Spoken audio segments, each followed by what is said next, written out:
Good. All right, everybody, welcome back. And I'm very happy we're all here gathered here again. And we're going to be, I'm Jeffrey Carr, and we're going to be reading another wonderful satsang by our guru, Gururaj Ananda Yogi. And this particular one, I started to say, was one of those ones you tend to think, well, it's going to be another Gururaj satsang. And it's quite profound. And I say that about every single one of them, but that's my experience with every single one of them. I think, okay, another Gururaj satsang, they end up being really pretty spectacular. This particular one is, you know, we all have our own Gururajas. So my Gururaj is a very philosophic Gururaj, even though he would make fun of that. I'm sure he would make fun of me for thinking that he was that way. But I spent the afternoon listening to my very favorite Swami from the Vedanta Swami from the Ramakrishna Center. And it's a terrific, incredibly intelligent guy named Swami Sarvapriyananda. I think that's his name. And he's bringing up, he talked eloquently about a number of issues which Gururaj directs. And I'm going to bring them up, because they're actually very subtle and radical ideas in Advaita philosophy, which means non-dual philosophy, which is, I think, the heart of our guru. And this particular satsang deals with what the guru is. And then, of course, it goes on to, for me, what Gururaj always talks about is what we are. What are we? Because we're not what we think we are. All right. So what a Chela, and I can't remember who it was who asked this, all those years ago, it was an English meditator asked, Gururaj, in the last week and a half, I've attempted to share with several fellow meditators my experience of you as a powerful, clear mirror in which you reflect me back to myself. And my perception is that if I can just accept and love you as I see you, or as you appear to be to me, then I can be accepting and loving towards myself at the same time. This is one of the manifestations of the power of your presence in my life. It's hard to fully convey the power of this to others. Would you please comment and help me to do this? So this particular wonderful Chela learns very important. Before we can love anything or anybody else, we have to learn to truly accept and love ourselves. All of us, we've all been meditating for years. We know that truth. We may still be working on it, but we know that truth. But on another level is this concept of the guru of the mirror. I just confess that what I see in Gururaj is my jnana tendencies. My endless, wanting to deeper and deeper savor or appreciate these truths, which I think he's expounding. And that's the neti path, or the path of understanding. Okay, the jnana yoga path. This person, anyway, Gururaj in this one, he doesn't seem to directly answer this question. This person's asking, how is it, would you comment on the fact that you're mirroring back to me the love of myself? Would you comment on that? So Gururaj doesn't directly answer that, but he does.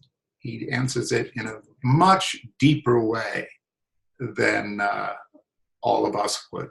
Much, much deeper way. So Gururaj says right on the back something very profound. Gururaj says, we are all children of God. And we're made as an image. We're made in his divinity. Nothing can distract us from that except ourselves, if that's what we want to do. That's his whole satsang. Very profound. He says we're all children of God, made in the image of God. He's using a little bit of the Christian metaphor there that, anyway, the Christian metaphor that we're made in the image of God. We're made in his divinity. Why does he use the pronoun his? Because in Indian philosophy, loosely, okay, prakriti, the universe, this world of the senses, everything that we experience out there and we experience in ourselves, what is being experienced is the creation, is prakriti. That's seen as feminine. But what the experience itself is, the knowingness which contains all of this experience, the container, that's seen as the absolute. And that's seen as male. So that's why he says his divinity. He says the only barriers that we have, okay, is nothing can distract us from this truth except ourselves, if that's what we want to do. And it's a choice. That's implied in it. It's a choice that we turn away from this awareness. Okay? So that's his thesis. But the path is not always easy.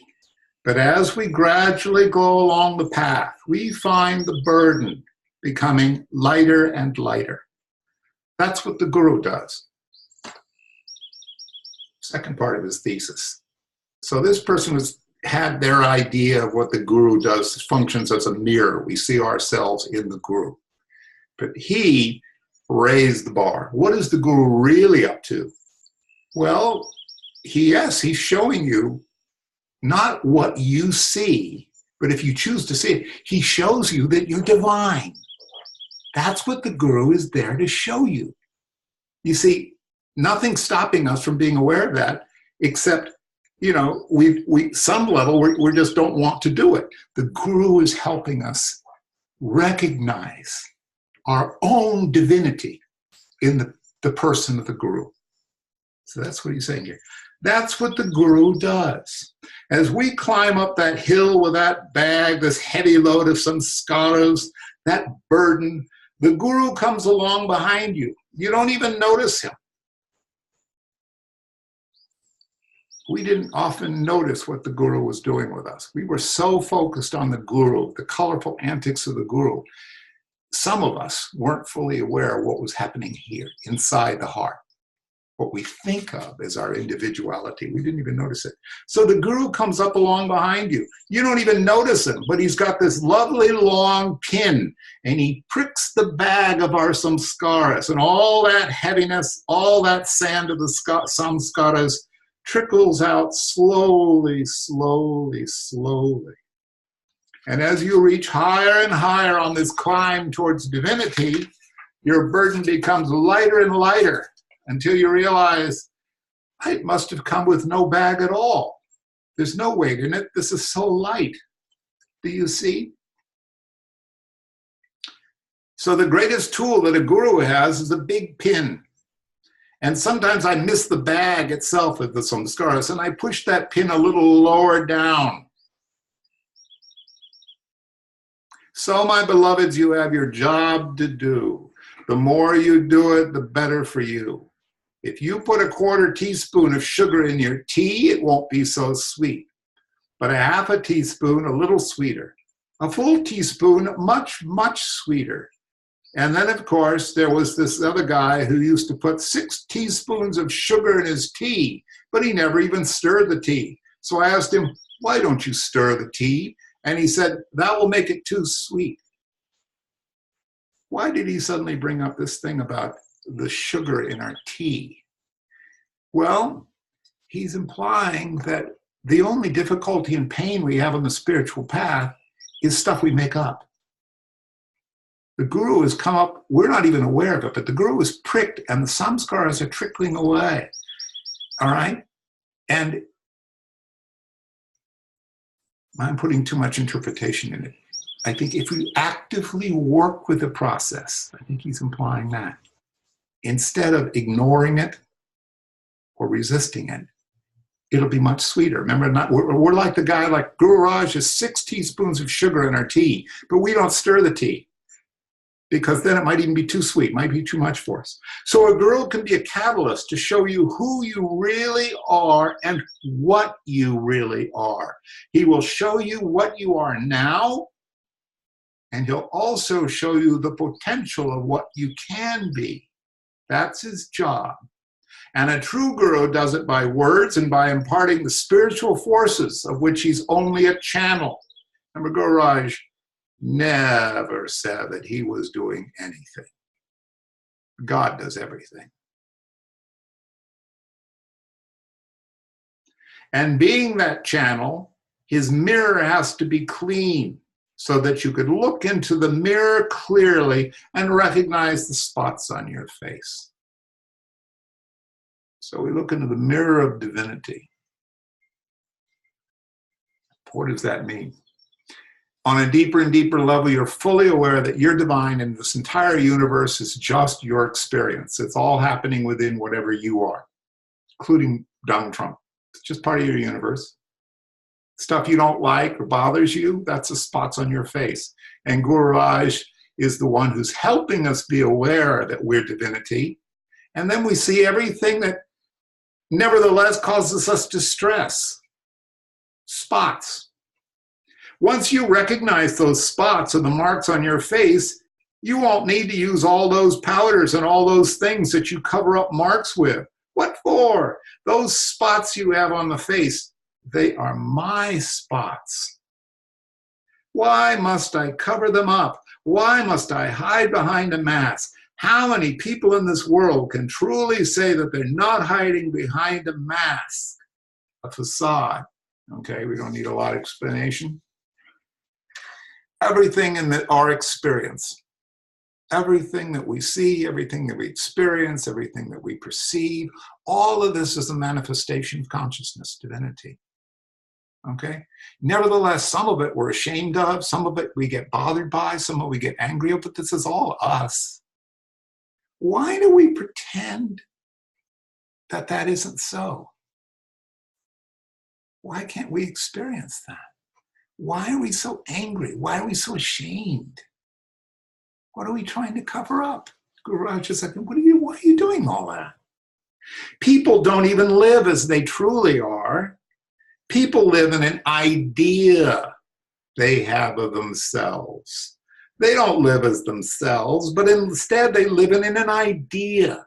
And an idea is just a mental conception, but the I in idea is similar to one's ego self, in which the ego self conceives of being far greater and better than what it is.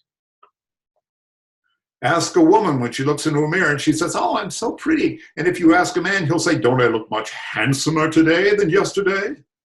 We live an ideological, meaning full of ideas, way of life, rather than a pragmatic and practical way of life. Because of one reason, we fear ourselves. We fear ourselves. While the guru with his big pin tries to prick you on the backside so that you don't fear yourself. Take off that mask. Be yourself. That's the true message. And that is how to live. Oy, a lot to say about that. You know. We're all aware of this. I think we're all working on this. I certainly am. And as I said, the Swami, the Vedanta Swami was talking about this. The selves that we have, the political opinions we have, things where we think we live, our identities, especially our opinions. By the way, anytime you get resentment or you get pissed off by something, always be aware that something got triggered, something you aren't willing to allow into experience. Okay?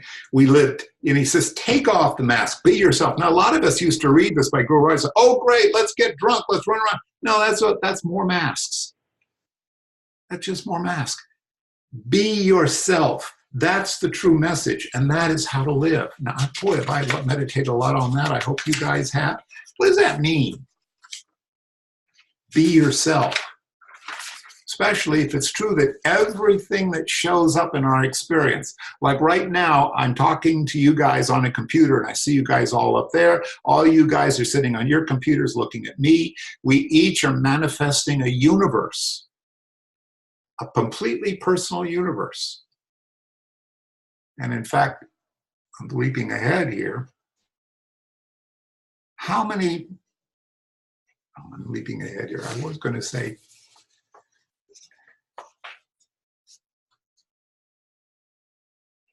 I'll wait.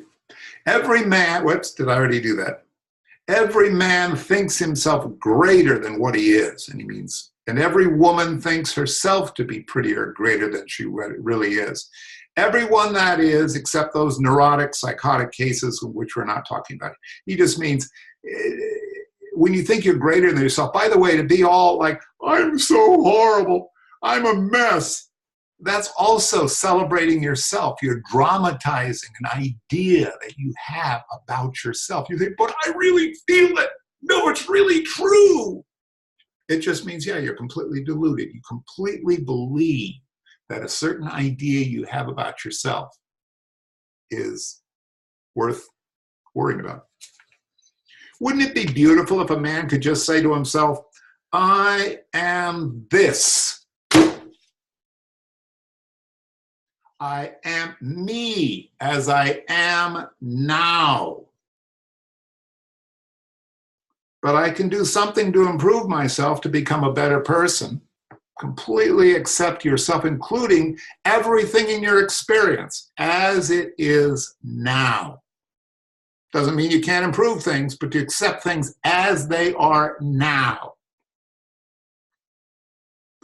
You don't need to be a religionist. You don't need to be an atheist. You don't need to be anything. You only need to be yourself instead of all this ideas that we have about what we think we are. Be whatever is right now.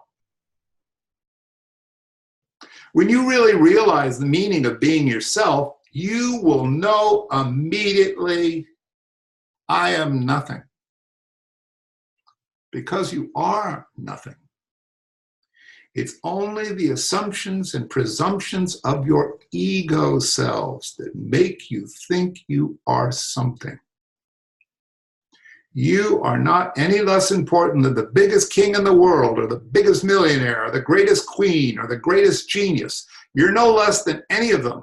You're totally equal to them. And why are you so totally equal to them? Because you are nothing and they are nothing too. Wow, you are nothing. A lot of people will hear something like that and just immediately freak out and just say, Gururaj, you're so wrong. I'm wonderful. I'm great the way I am. In other words, you're my idea. And that's based on an insecurity. That's based on my self-hatred. No, I'm wonderful. I feel good about myself. How dare you say I am nothing? But he's absolutely accurate. He goes on. What are we, or what we think we are? He's saying we're nothing but it's our ego selves. He's going to go on to define what the ego self, and a lot of us in spirituality think, oh, that ego. Oh yeah, that's the problem. It's that bad ego. Well, he defines the ego, goes on very simply, and he says exactly what it is, and it's very simple what it is. Our delusion is very simple. In realizing this nothingness within ourself, you lose the sense of I-ness. You lose the sense of the ego. When you can truly say, I am nothing, then the real something dawns in your heart. The reality which can only be one, and that is divinity. That's what you really are. Everything that happens is you. Everything. It's you. That little fiction you have about what you think you are, that's just a bunch of your thoughts. He goes on later and he says, that's all the ego is a whole bunch of thoughts. And anybody who's done some serious meditation and all you guys have is, thoughts are nothing. They're like clouds. They're like vapor. There's nothing there. This is all just happening. It's all happening within your experience. It's all you. But a guy says, oh, I'm the professor. I've got half a dozen PhDs behind my name. A doctor of philosophy, a doctor of metaphysics, a doctor of psychology, a doctor of bullshitology. But what does it all mean? It means nothing. All those people with all those doctorates are more befuddled in their minds than simple, humble people like us, whose minds are trained to be led forward to that something. So that when you observe the glory of that something, you automatically feel, I am nothing. I was 2 days ago, I went up to a meetup group, and there was a whole bunch of devotees of a guy named Rupert Spira, who does wonderful online talks. A lot of you guys know, he's a wonderful contemporary non-dual teacher. And now listen, these are all earnest, wonderful spiritual seekers, and all of them got a lot of this, as we all do in a lot of ways. And they're all kind of nervously arguing about, the ego and the thoughts and this and that and this and that like this. But Gururaj is saying something really radical. As one of my teachers put it like this, he says, get over the notion that you are a human being striving to become one with God, and get into the notion that you are God living out this idea about being an individual human being. That's the way it is. And when you feel that I'm nothing, then all the joy of that something enters your life. If you feel you are something, then that is the greatest blockage. The glory of that something cannot infiltrate or penetrate you. If you're holding on to these ideas, these opinions, these beliefs, these fears, how can the truth dawn on you? You're asleep. Then everyone complains about suffering. Oh, my husband did this, and my wife did that, and my daughter did this, and this, and this, and that, and this, and this, and that, and this, a million problems. But what are these problems? Who creates problems? God doesn't create your problems. It's like in the prayer of the Shanti Path, the entire universe is filled with peace, peace, peace. So that in the end we can say, let that peace dawn upon me. Don't just let these just be words. Experience it, feel it, and enjoy it.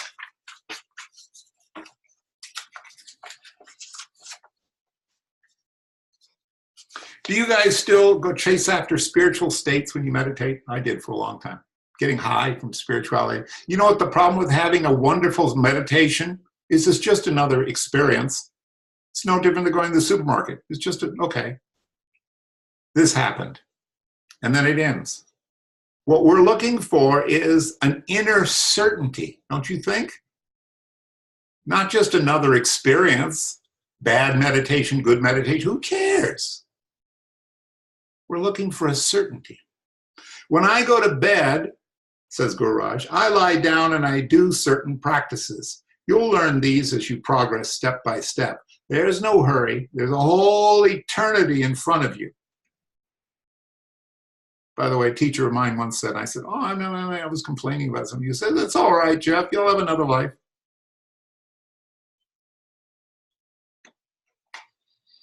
I do certain practices and there's not a single thought in the mind. My head is on the pillow and I'm gone in total awareness, gone away and still here, in the world and yet not of the world. Do you see this beauty? There's something there. We don't believe in destruction because nothing could be destroyed. But to use the word, I'm saying to try to destroy that sense of the I or the me or the mine or the ego. I've explained that the ego, it's just a concoction. It's just the cocktail of your thoughts. It's a cocktail, that's all. It's just all of your thoughts mixed together.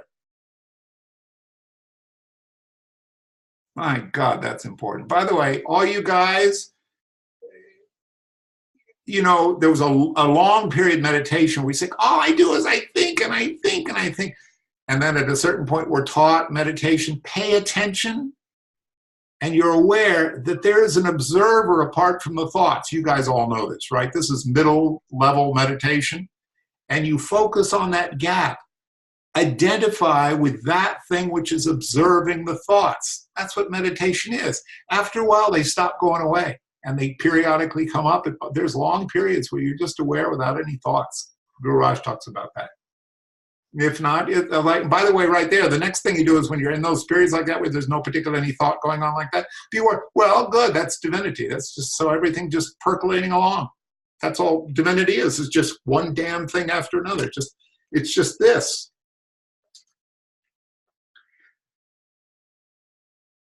It's just all your thoughts mixed together. So give away this ego, discard it. Yeah, forget your thoughts.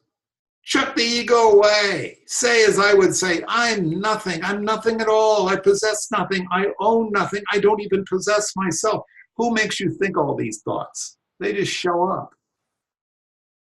You're aware of that, right? All this just shows up. By having that attitude, greed will disappear. Lust will disappear. The power of love will disappear, and purity will dawn. And when that purity dawns, then everything that you deserve will come to you automatically without you even lifting a finger. That's the law of nature, an eternal law of nature. The Swami today was talking about that. I mean, people have kind of an intellectual understanding of all this stuff. They figure, yeah, but I still have all these terrible things going on in my life. I know they're all God, but they're all the terrible things. And he talks about something that Gururaj is implying here, like this. We work on samskara shuddhi, which means to clear up our samskaras. And one of the ways we do it is, of course, is to practice dispassion, which means don't get so involved with your thoughts, just leave them be. Recognize they're just being thoughts. And the other thing is just to live a decent, loving, caring life. And slowly all of the negative samskaras and your karmas from previous lives and this life will be cleared up. I mean, we all know this. We're all working on samskara shuddhi. That's the law of nature, the eternal law of nature. The more you hanker after something or crave it, the further it's going to run away from you. So get away of cravings and hankerings. Just say, okay, so what? Now this is very profound, so what? So there's only two kinds of people who can say this, so what? The first one is a complete idiot who says, so what? So what? I don't care. That's an idiot. That's a standard denial technique. But the evolved person says, so what? For a different reason altogether. They'll say, all this has happened. So what? Okay, I can take it. I'll take it. Do you see how beautiful life can be? Now, this is something, again, my Swami was talking about this too. Somebody asked the eternal question, why is there so much suffering in the world?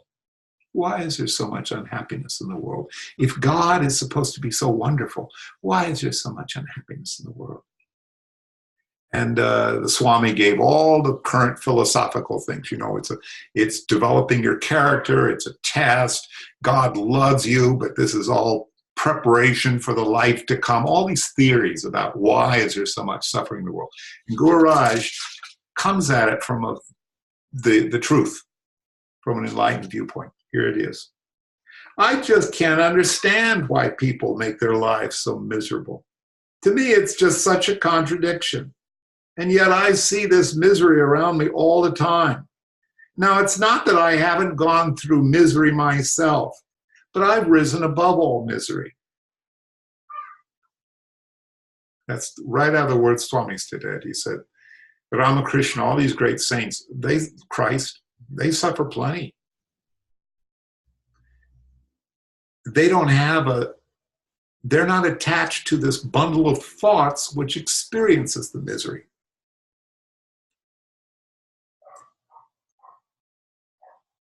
I have a lot of people I know who are trying to save the world through spirituality. And Gururaj, one of the reasons I love him, he says, you know, salvation, he says, cannot be obtained in a mass of people individually. The reason we manifest as individuals is to find our divinity. And Swami today was saying the same thing. No, it's an individual. Doesn't mean you can't do a lot of good work for the world. In fact, we're told that the only way we really can effectively do good work in the world is from an enlightened point of view, where we're not coming from a selfish motivations. All right. So I look around and I see all the others who are miserable, and I say, God, if you've given me the grace to rise above it all, why don't you please remove the miseries of all your other children, my brothers and my sisters? And then God tells me, I remove nothing. I don't give you misery, and I don't give you happiness. Till your children, to whom I have sent you in plain words, or you can even kick their backsides if you need to, that their happiness and their misery is not God's creation. God is a neutral force, and happiness and misery is our own creation. By the way, that's all we are. These experiences of happiness and misery, that's what we are. That's our samskaric selves. You know what I mean? That's what makes us an individual, this beliefs we have, all that stuff is just our happiness and misery, which is our own creation. I know one thing for sure, that anything you create, you can uncreate. It's like taking a piece of string and tying it around your finger. You can also untie it from your finger.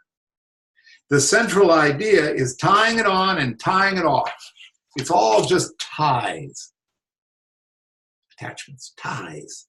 Until that string is taken away and there are no more ties. We don't identify with the samskaras.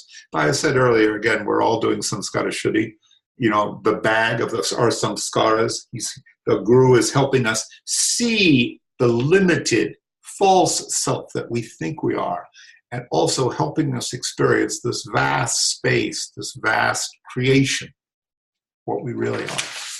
By the way, what is a samskara? You guys, I looked it up so I could remind ourselves what a samskara is, since Gururaj is talking, that the guru's job is to help us see ourselves both as what we think we are and what we really are. Okay? So samskaras are, in Indian philosophy and Indian religions, are the mental impressions, recollections, or psychological imprints. In Hindu philosophy, samskaras are the basis for the development of the karma, the idea of karma. According to the various schools of Indian philosophy, every action, intent, or preparation by an individual leaves a samskara, an impression, an imprint, or an impact in the deeper structure of the person's mind.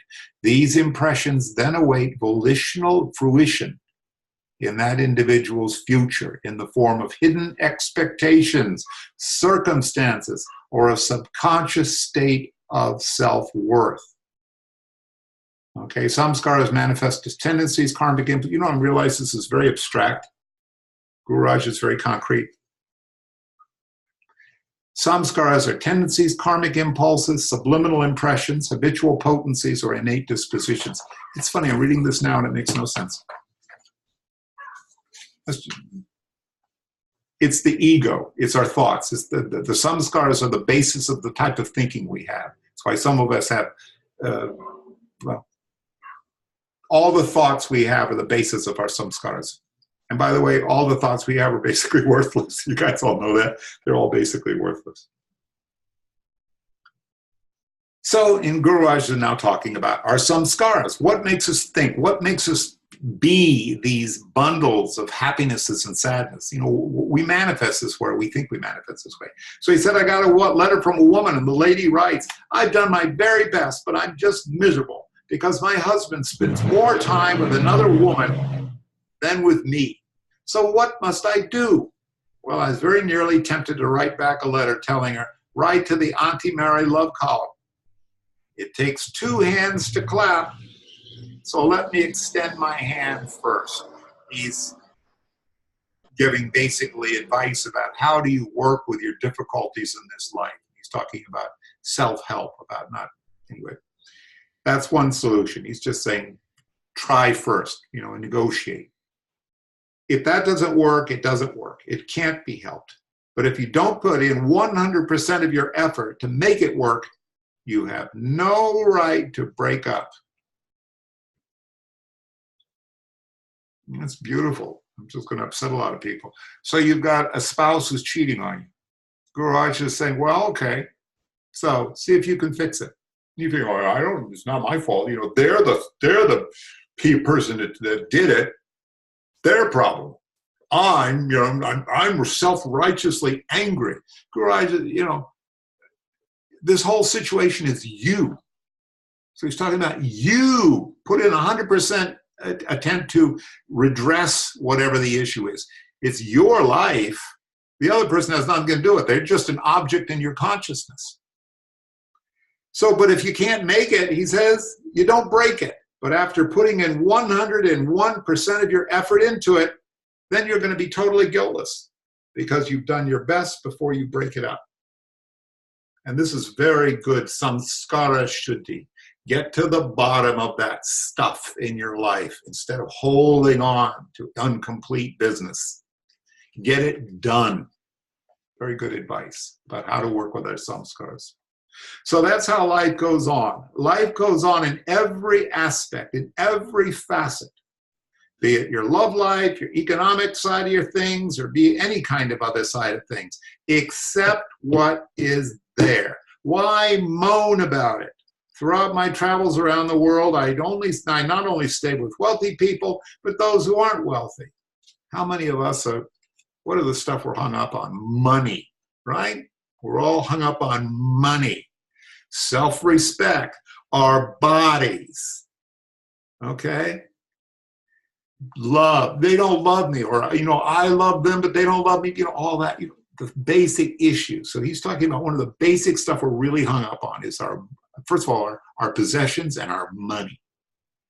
So I stay with wealthy people, but also people who aren't wealthy, but they're still so loving and so beautiful, and they pour out their hearts and souls to me. In wealthy homes, they may have these big bathrooms that you can walk in and even turn around. Then there's these other homes, but there's such loving homes where you can't even walk into the bathroom. You've got to go in backwards and then pull off your pants. But it's so beautiful because the home is filled with love and joy. There's so much togetherness that I could feel I could just personally hold them in my arms 24 hours of the day. The point is that you can be wealthy or not wealthy, or even just barely making your ends meet, or sometimes the ends don't even meet. But you've got to create the spark and have the sparks meet. What's he talking about here? Instead of making your ends meet, money, put in the spark and in the ends meet, about trying to find divinity. Wealth isn't important at all. What's important? It's the purity of your heart, the divinity that you recognize within you. There it is. That's the only thing that matters, is the divinity that you're aware of in yourself. Then what may, it doesn't matter. And do we know that after May, there's always going to be June? So if May isn't behaving properly with me, I'll wait for June. See? I love that. Only thing that matters is how deeply we recognize our own divinity. Life is filled with changes all the time. Everything is changing. And the secret of divinity is to find the underlying factor, which is changeless amidst all the change, the motionless among all the motion. What is that, the changelessness amidst all the change, all of our thoughts, all the changing? What is that? The knowing of which all else is knowing. A lot of us in AMS, where we're getting clear. The current buzzword for it is awareness, which barely contains it. What is divinity? What is that space in which all of this is flowing, flowing, flowing? Everything is changing, and the secret of divinity is to find this underlying factor which is changeless amidst all of the change, the motionless among all the motion. Wouldn't it be nice to really be aware that you're that, and not all your money problems, and not all your love problems, and not all your relationship problems? You're actually that which contains all of that stuff. Wouldn't that be nice to be motionless that? Do you know why you have emotions? It's because of your motion. Instead of being the stillness of divinity, the acceptance of divinity, the all-inclusive love and compassion of divinity, you're all caught up in the motion of your ego. You enunciate the motion so that it becomes emotion. But you need that. Otherwise, you'd be just a senseless being without feeling, because emotions and feelings are so tied together. You can analyze all these things through jnana yoga, what emotions really are and what your feelings really are. Can anybody tell me that they have true feelings in all of their purity? No one can, because their feelings are guided by the patternings or the idealism which they formed in their mind. He's getting, well, very important. He's straying a little bit from the central thesis, but this is a very interesting idea. A lot of us have the idea that realized people or enlightened people are just like these Buddha-like calm, and that they sit there in just like gentle light, and they barely move, and they're just radiating peace and joy. No, that's not what enlightened people are like. Listen what Gururaj is saying. This emotionality, the emotion, the feeling, emotions are the spice of life. If we had no emotions, he's saying, what's the point of being a human being if you have no emotions? Emotions are what make things have flavor. Okay? But most of us, he said, are influenced in our emotions by our egoistic attachments. Let's say, we're guided by the patternings or the ideas which we formed in our minds. So Miss A, Miss B, Miss C, Miss D, and what comes after this D, E, Miss F? Well, they all say they love me.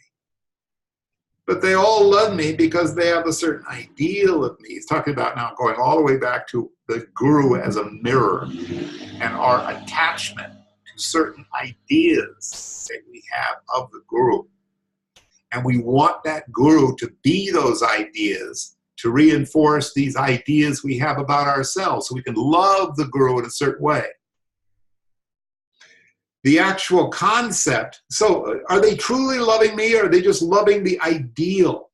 This ideal that they have is always just a concept of the mind. The actual concept, if it's from the mind and doesn't even come from the heart, might be that the guru is an ordinary man who does everything that we do. I'm going to repeat that because this took me a while to figure this out. The actual concept, if it's from the mind and doesn't come from the heart, might be just that the guru is an ordinary man who does everything that we do. Why should he be different? If he had been different, he wouldn't have been born in this world. He would have been born in some other world if he were different. I've got 10 fingers. How many do you have? Also 10. I've got 10 toes, and you've got 10. I've got one head, and so have you. I've got one heart, and so have you. I'm totally human. That's all. I think especially Gururaj was very good at, I think the psychiatrists call it breaking the transference.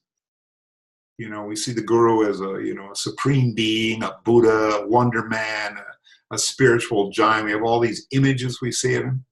And then, of course, he's saying right here that all he is a channel for divinity. He's quite an ordinary human person.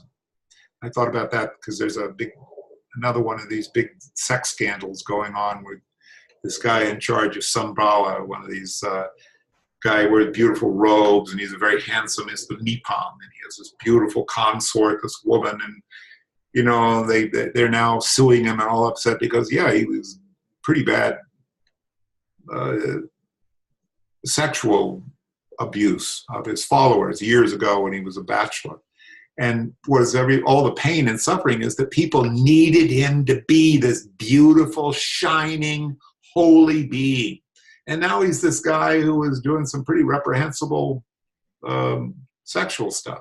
It's like, and they're totally, that won't do. That's not the guru they wanted. And I think to myself, on one hand, my friends, that's actually the guru is trying to liberate you from all of your needs, your judgments.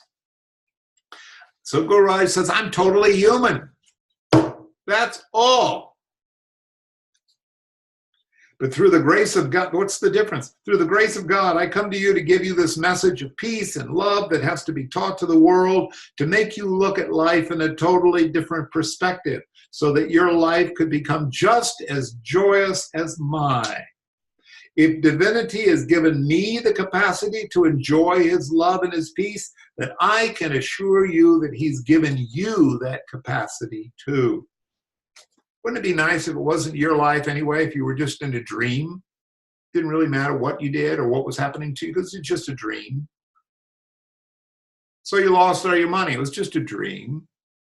Everything changes. It won't last forever. The dream will change. Well, that's actually what's going on. It's just a dream. It's God's dream.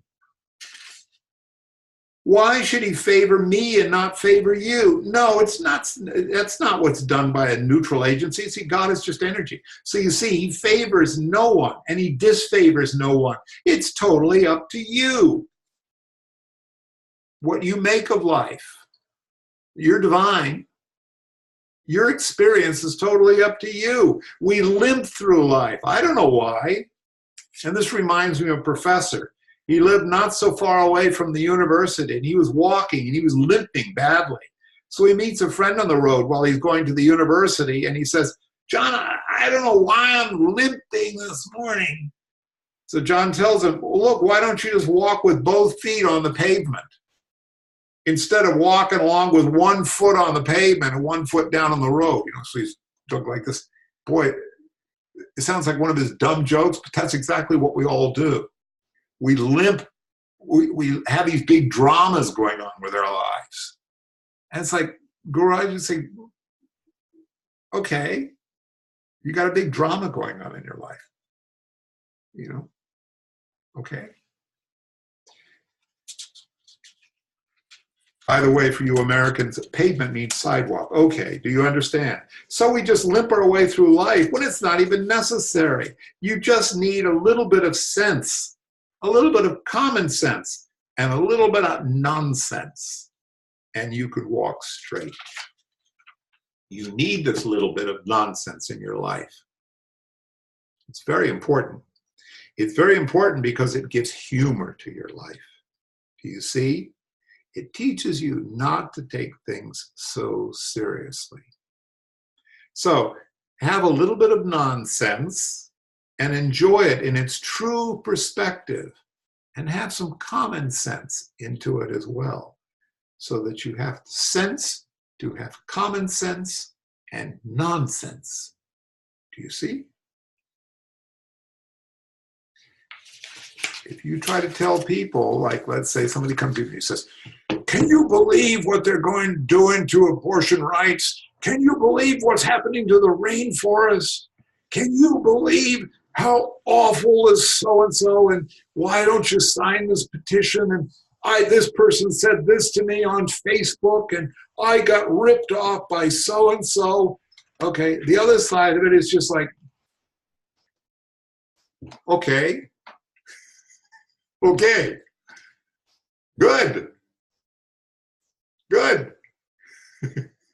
it's like, okay, we're all gonna die, okay? Then we have to reincarnate, okay? It's really hard to get. I love that last phrase, is the nonsense. The nonsense. Hey, kids, we're almost done. It's still 5 minutes to go. 5 minutes. And that means Vidya's still here. I don't know what happened to my daughter. Maybe she's here on another one of these little things. I'm going to open it up. And, you know, I wish I could. I listened to all this wonderful stuff today, and it's completely gone out of my head. Let me try to unmute all. Okay.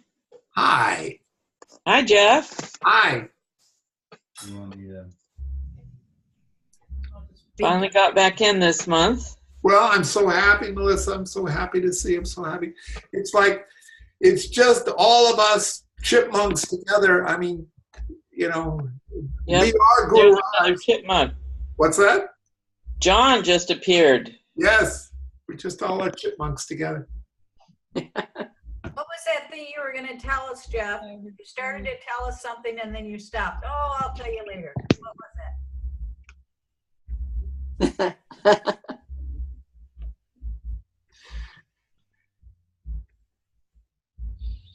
Where did he go? Chipmunks. Chipmunks. Chipmunks. Buzz. I think when you try to tell other people some of this stuff, they get mad at you. You know, it's like, it's fun to be with fellow devotees. Like I was with the Rupert Spira people yesterday. And it's like, what if I told them, it doesn't matter, guys. It doesn't matter. It doesn't even matter if you don't meditate. It's okay. You know, it's okay. It just happens anyway. And I don't know what I was trying to say. It was something like, it might have been some variation on that thing, which was so, do you remember that word from back in the days of our youth? It was so cosmic. You know, the idea that we're not dreaming of God, you know, God is dreaming of us. You know, do you remember that wonderful phrase that Gururaj liked that I read in Vivekananda? It says,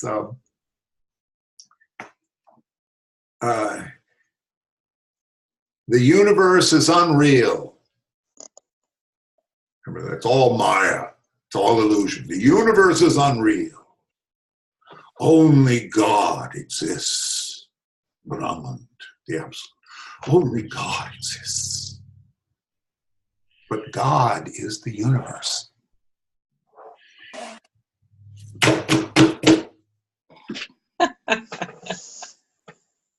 That's what Gururaj called and said, you're nothing. Yes. What? No.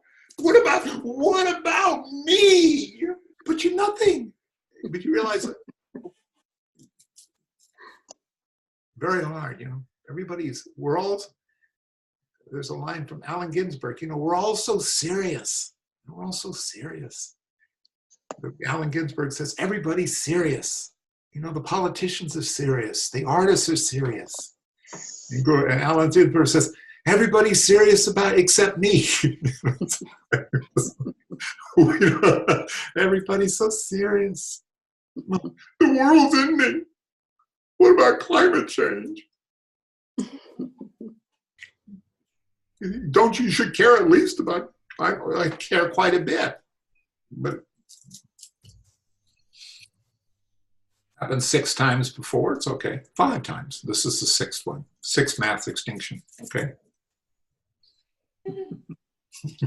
You know what Gururaj would say? He talked about this one day. If it all blows up, he says, you just incarnate on another planet. He says there's many other realms of being. And you think, God, that's an awful thing to think or to say. What a beautiful world. Oh my God, how can you say that? You're nuts. Gururaj says, there's other worlds. He said in this one here, he said, nothing's ever destroyed. It just changes and mutates into something else. Nothing's ever lost. Nothing to lose.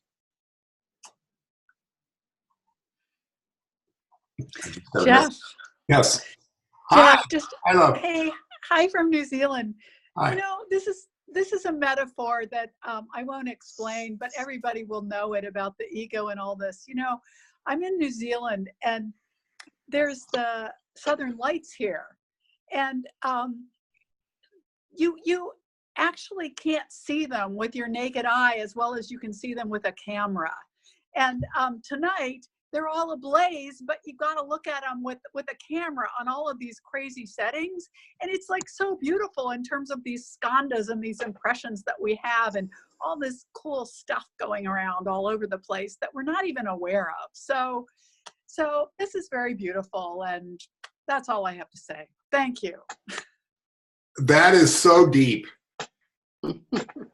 That's deep. One of the things that when I read this, I give the impression that thoughts don't matter. I even said that. I said, your thoughts don't matter at all. Actually, they matter quite a bit because we make up this whole world through thoughts. They're like our little cameras. It's like you can't see the southern lights unless you take a picture of it.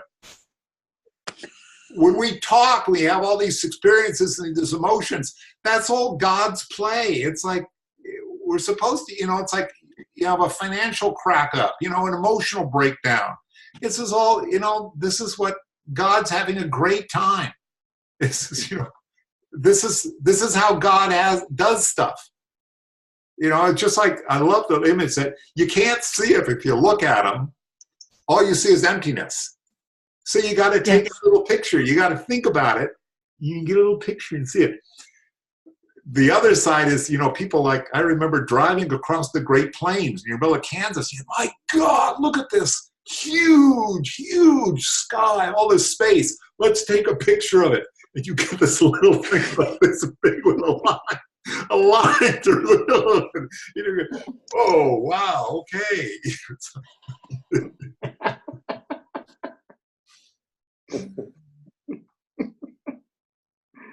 There's a story from years ago about Pablo Picasso, the great Picasso. Oh, he's a great artist. Oh, I don't like Picasso.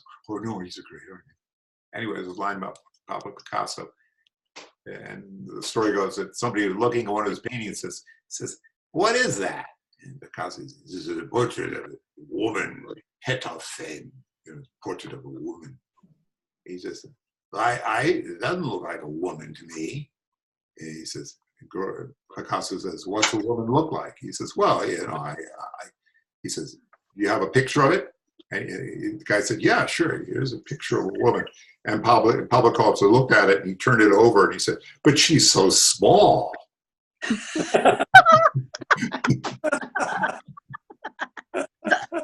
Yeah, it's like, or she's flat.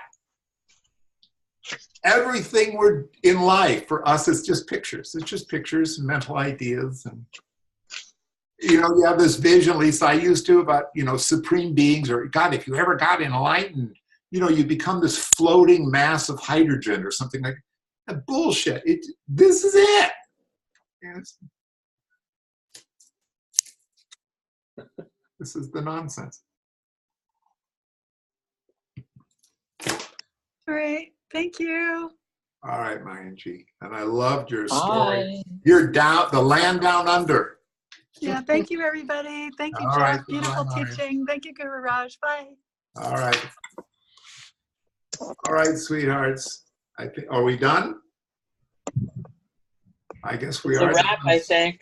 Yeah, it's a wrap. And thank you so much for tuning into these, because you bring me closer to my guru. And, that's sweet, sweet, sweet. Brings us all closer to the guru. And he is the mirror of the divine. He's the one who mirrors our notion of the divine to us. And if he doesn't for you, I'm sorry. Give him another shot. Okay? All right, darlings. I hope I'll see you next time. Thank you for tuning in. Thank you, Jeff. Thank you, Jeff. Buddy. Thank you. Yeah. Hey, Buzz. Oh, I'll see you guys in the course. I'm pretty sure I'm going out to the course. So I hope I'll see you guys in the course. Yay. I'll be there virtually. Oh, I hope so, Buzz. Yes.